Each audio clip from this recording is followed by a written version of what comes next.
সরকারি সকল সেবা এক ঠিকানায় পাওয়ার জন্য আমরা একটা ওয়েবসাইট ব্যবহার করে থাকি mygov.bd নামে। এই ওয়েবসাইটের মাধ্যমে ব্যক্তিগত, তারপর হচ্ছে কৃষিভিত্তিক, ঋণ অনুদান সংক্রান্ত, ভূমি সংক্রান্ত বিভিন্ন ধরনের সেবা পেয়ে থাকি। গত ভিডিওতে আমরা এই ওয়েবসাইটে কীভাবে রেজিস্ট্রেশন করতে হয়, ভেরিফাই করতে হয়, প্রোফাইল আপডেট করতে হয় তা দেখেছিলাম। আজকের ভিডিওর মাধ্যমে আমরা এই ওয়েবসাইটের ফুল রিভিউটা আপনাদের সামনে উপস্থাপন করব, অর্থাৎ এই ওয়েবসাইটের কোথায় কী আছে না আছে সব কিছু দেখার চেষ্টা করব। তো লাস্ট পর্যন্ত থাকার অনুরোধ থাকলো। তো আমি শুরু করছি। তো এখানে যে ওয়েবসাইটটা নাম বললাম ওইটা এখানে লগ ইন মানে প্রবেশ করা আছে। তো আমি এটা কেটে দিচ্ছি, দিয়ে আবার একটু প্রবেশ করলাম, করে আমরা এখানে লিখব mygov.bd। ওকে, আসার পর এখানে উপরের দিকে রেজিস্ট্রেশন এবং লগ ইন দুইটা বাটন একসাথে দেখা যাবে। তো দুইটা থেকে আমরা লগ ইনে ক্লিক করে দিব। তারপর এখানে তিনটা বাটন দেখা যাচ্ছে, একটা হচ্ছে আবেদনকারী লগ ইন, প্রশাসনিক লগ ইন, সহায়ক লগ ইন। তো আমরা আবেদনকারী লগ ইনে ক্লিক করব। ক্লিক করে এখানে মোবাইল নম্বর দিব, তারপরে হচ্ছে পাসওয়ার্ডটা দিব, দিয়ে এখানে লগ ইনে চাপ দিয়ে দিব। এটা লগ ইন হয়ে যাবে। ওকে, হয়ে যাওয়ার পর আমরা একবারে এই ওয়েব পেজটা উপর থেকে নিচ পর্যন্ত দেখি যে এই পাশে লোগো দেওয়া আছে, এই পাশে হেল্প ডেস্ক, এখানে যদি আমরা চাপ দিই তাহলে এরকম নাম্বার আসবে একটা, যেখানে আমরা কল করতে পারি, বিভিন্ন সেবা পাইতে পারি। যেখানে লেখা আছে বাংলাদেশের নাগরিকরা কল করুন।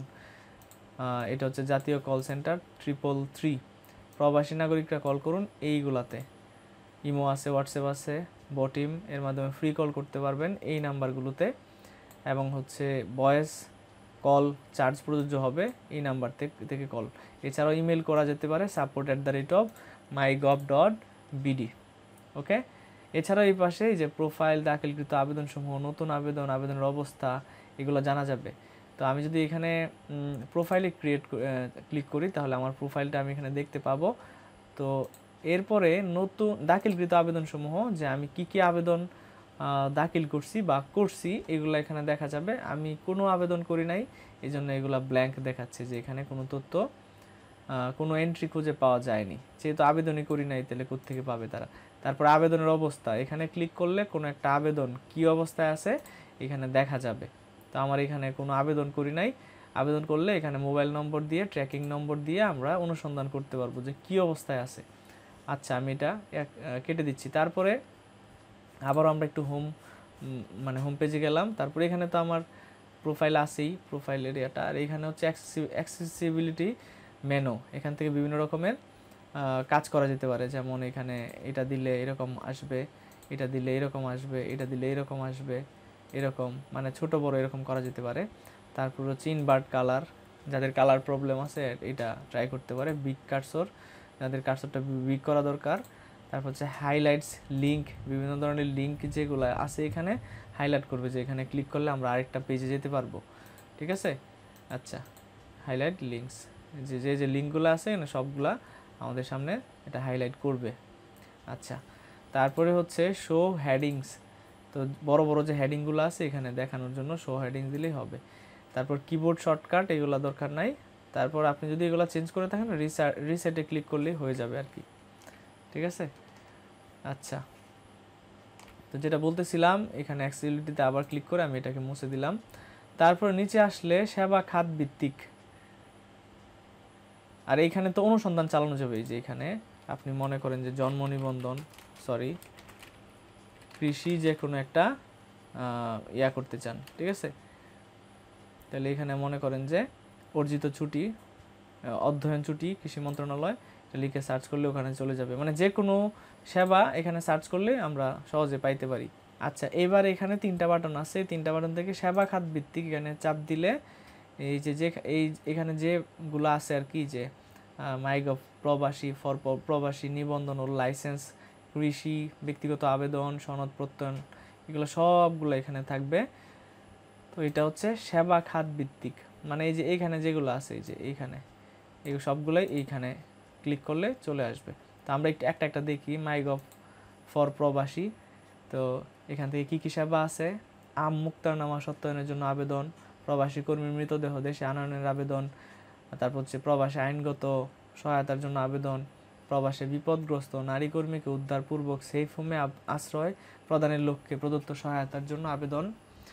তারপর হচ্ছে প্রবাসী জেলে আটক কর্মীকে দেশে ফেরত আনয়নের জন্য আবেদন। আমরা একটাতে ক্লিক করি, এটাতে ক্লিক করলাম।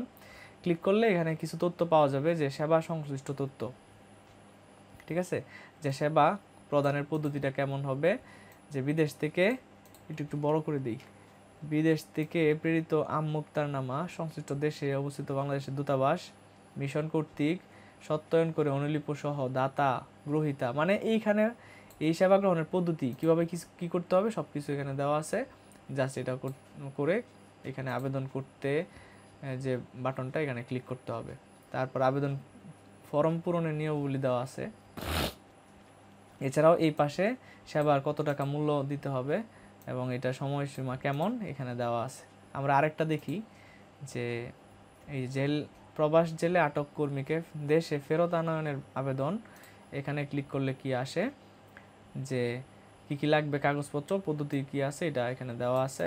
পাসপোর্ট লাগবে অথবা ভিসার কপি লাগবে অথবা রেসিডেন্স কার্ড লাগবে অথবা ইকামা। তারপর হচ্ছে BMETর বহির্গমন ছাড়পত্র অথবা ওয়েজ আর্নার্স কল্যাণ বোর্ডের মেম্বারশিপ। তারপর এটা বিনামূল্যে, কোনো টাকা লাগে না, এটা 20 কার্য দিবস মানে 20 দিন লাগে। আর এখানে আবেদন ফর্ম পূরণের নিয়মাবলী দেওয়া আছে। তারপর এখানে ক্লিক করলেই একটা ফর্ম চলে আসবে, এই যে ফর্মের মাধ্যমে সকল তথ্য দিতে হবে, দিয়ে অ্যাপ্লাই করতে হবে। ঠিক আছে, আমরা আরেকটা দেখব একে একে। তারপর হচ্ছে নিবন্ধন ও লাইসেন্স, কি ধরনের নিবন্ধন এবং লাইসেন্স এখানে পাওয়া যাবে এই সব কিছুর তালিকা এখানে দেওয়া আছে। এই যে সব কিছু দেওয়া আছে।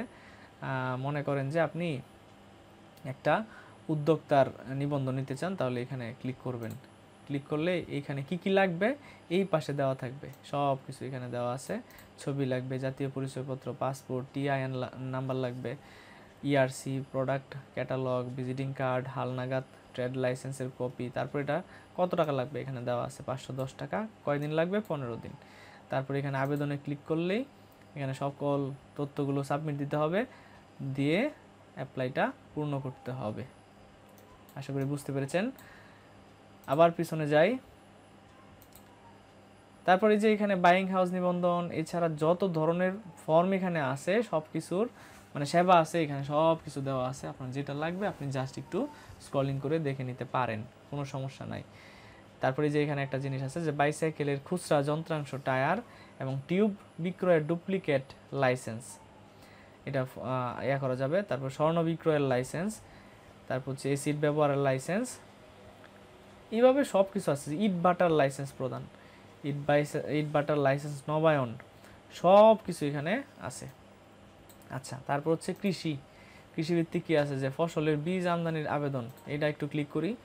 যে বীজ ডিলার নিবন্ধনের প্রত্যয়নপত্রের হালনাগাদ কপি লাগবো, জাত নিবন্ধনের প্রত্যয়ন কপি লাগবো, মানে কি কাগজ লাগবে আবেদন করতে গেলে।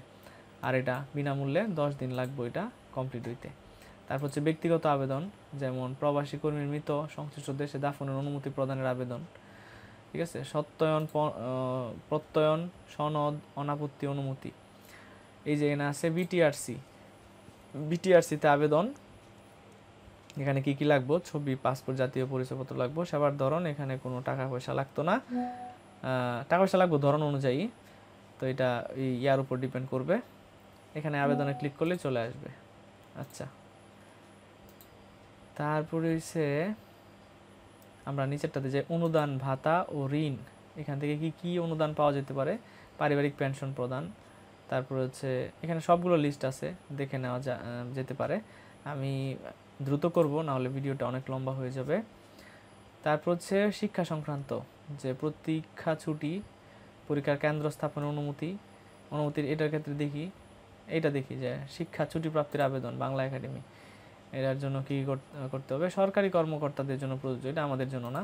ওকে, তারপর হচ্ছে ভূমি এবং ইজারা, ফরমালিন পরিবহনের লাইসেন্স প্রদান।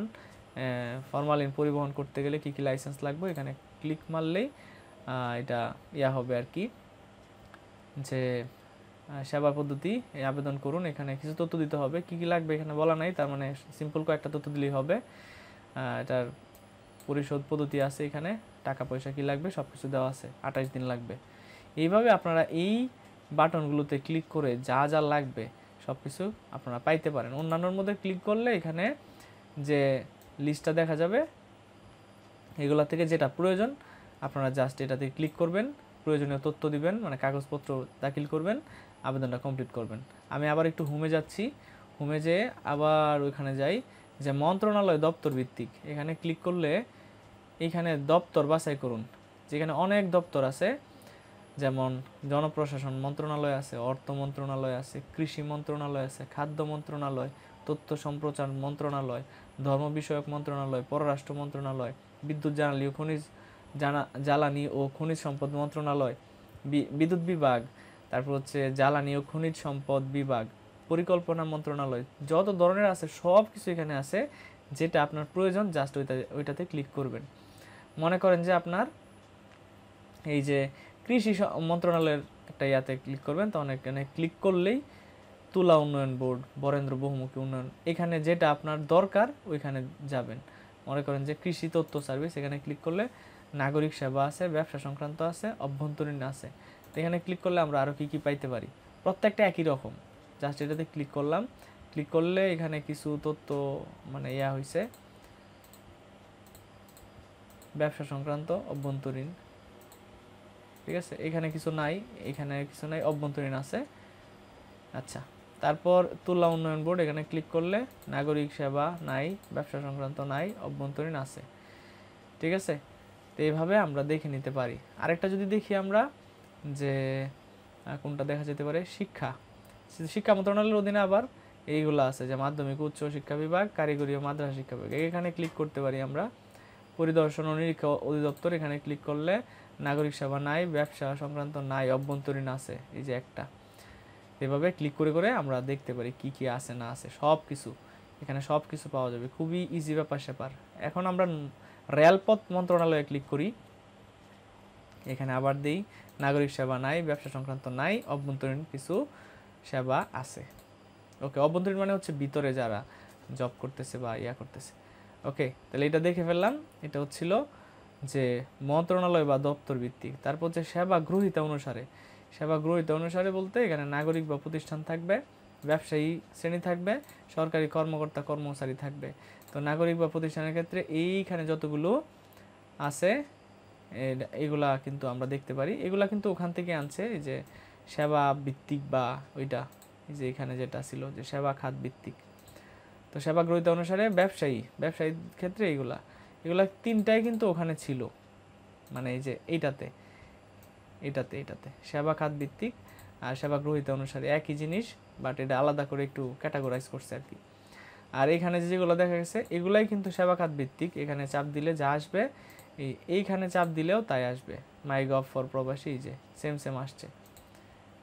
তো এই গেল। তারপর যে জনপ্রিয় যে সেবাগুলো আছে, মানুষ যেগুলো সবচেয়ে বেশি সেবা নেয়, বিটিআরসির আবেদন, জাতীয় ভোক্তা অধিকার অভিযোগ ফরম, অসচ্ছল হিন্দু ধর্মাবলম্বী ছাত্রছাত্রীদের বৃত্তি প্রদান, সাধারণ আবেদন। আমরা একটাতে ক্লিক করি, ভোক্তা অধিকার জাতীয়, এটাতে নাই কিছু, এটা আপাতত দেখাচ্ছে না। সাধারণ আবেদন, এটাতেও নাই কিছু, আপাতত দেখাচ্ছে না, মানে ট্যাবগুলো ইনঅ্যাক্টিভ মনে হয়, যাই হোক। তারপর হচ্ছে টিউটোরিয়াল আছে, আপনি চাইলে এইখান থেকে টিউটোরিয়াল দেখতে পারেন। এখানে সকল টিউটোরিয়াল ক্লিক করলে সবগুলো টিউটোরিয়াল দেখা যাবে, যে এখানে মাইগভে আবেদন প্রক্রিয়া কিভাবে করতে হয়, রেজিস্ট্রেশন, তারপর হচ্ছে মাইগভ প্রোফাইল ব্যবস্থাপনা, এগুলো দেওয়া আছে, এগুলো আমি আপলোড করছি অলরেডি। তারপর হচ্ছে মাইগভ কীভাবে কাজ করে, যে প্রথম ধাপ হচ্ছে ফ্রি রেজিস্ট্রেশন করতে হয়, কাঙ্ক্ষিত সার্ভিসের আবেদন করতে হয়, আবেদনের সর্বশেষ অবস্থা জানতে হয়, এই আর কি, আর কিছু না। এই তিনটা আপনারা পড়ে নিতে পারেন। সচরাচর জিজ্ঞাসা, এখানে কিছু প্রশ্ন সবারই থাকে যে রেজিস্ট্রেশন ব্যতীত সেবার আবেদন করা যাবে কি না। এটা আসলে রেজিস্ট্রেশন করতে হবে, রেজিস্ট্রেশন ছাড়া হবে না। এখানে বলা আছে যে মাইগভে সেবার আবেদন করতে হলে মোবাইল নম্বর ব্যবহার করে রেজিস্ট্রেশন করতে হবে। রেজিস্ট্রেশনের সময় প্রোফাইলে যে সকল তথ্য প্রদান করা হবে, পরবর্তীতে সেবার আবেদন ফর্মে সেই সব তথ্য পুনরায় দেওয়ার প্রয়োজন হবে না। তারপর হচ্ছে অন্য কারোর পক্ষে আবেদন করার সুযোগ আছে কিনা, হ্যাঁ অবশ্যই আছে। তারপর প্রোফাইল থেকে কী কী সুবিধা পাওয়া যাবে, এখান থেকে আমরা সব সুবিধা পাইতে পারি, যে সেবার আবেদনের জন্য প্রয়োজনীয় গুরুত্বপূর্ণ তথ্য ও ডকুমেন্ট প্রোফাইলে সংরক্ষণ করে রাখা যাবে। সেবার আবেদনের সময় এই সকল তথ্য বা ডকুমেন্ট আপলোড না করেও পুনরায় ব্যবহার করা যাবে। একজন আবেদনকারী বিভিন্ন দপ্তরের কাছে করা সকল আবেদনের তথ্য ও সর্বশেষ অগ্রগতির অবস্থা প্রোফাইলে লগ ইন করার মাধ্যমে জানতে পারবে, ঠিক আছে। তারপর হচ্ছে প্রোফাইলে সংরক্ষিত তথ্য ও ডকুমেন্ট সময়ে সময়ে পরিবর্তন করার মাধ্যমে হালনাগাদ করা যাবে। আবেদন ফরম নাগরিক প্রোফাইল থেকে তথ্য গ্রহণ করে অটোফিল করে নেবে।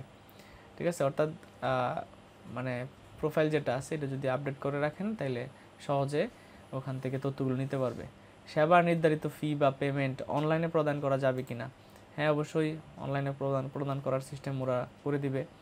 সেবার আবেদনের অগ্রগতি কীভাবে জানা যাবে? ওই মানে ট্র্যাকিং নম্বর এবং মোবাইল নম্বর দিয়ে সর্বশেষ অবস্থা পাওয়া যাবে। সেবা না পাওয়া গেলে করণীয় কি? করণীয় হচ্ছে হেল্প লাইনে মানে কল দিতে হবে বা অভিযোগ দাখিল করতে হবে, এই আর কি। তো আমি আবার একটু হোমে যাই, যে এখান থেকে নিচে যাই। তো সব কিছু দেখানো হয়ে গেছে সচরাচর জিজ্ঞাসা দেখায় ফেলছি। এখন হচ্ছে এই যে স্বল্প সময়ে উন্নত সেবা পেতে মাইগভ অ্যাপ ব্যবহার করা যেতে পারে। তো অ্যাপের জন্য আমরা কি করব, গুগল প্লেতে যাব।